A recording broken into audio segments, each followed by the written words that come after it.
We turn to national news now for a moment, and Labor Secretary Marty Walsh meeting with union and rail officials today. He's working to avoid a rail strike as the deadline to reach a deal looms over the nation's railways. But there's already one effect rail travelers need to know.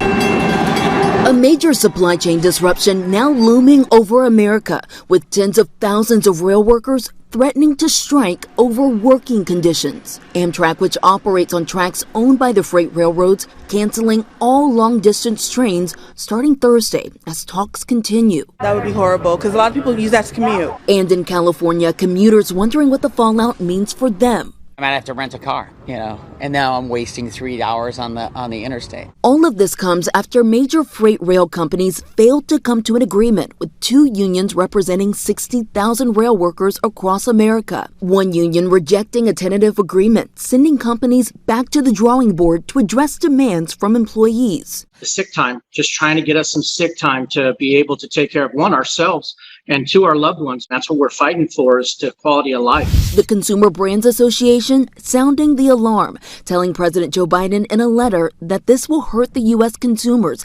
and imperil the availability, affordability, and accessibility of everyday essential products.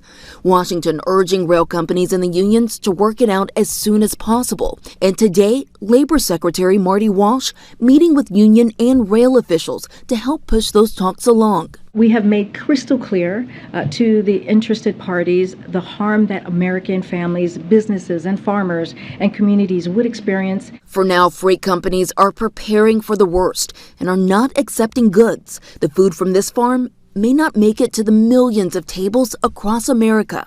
We got a big crop sitting out here, bigger than normal, and a lot of bad things can happen if this rail strike happens. An industry trade group says a strike could cost the economy $2 billion a day. Railroads need to reach an agreement with all unions to avert that strike deadline.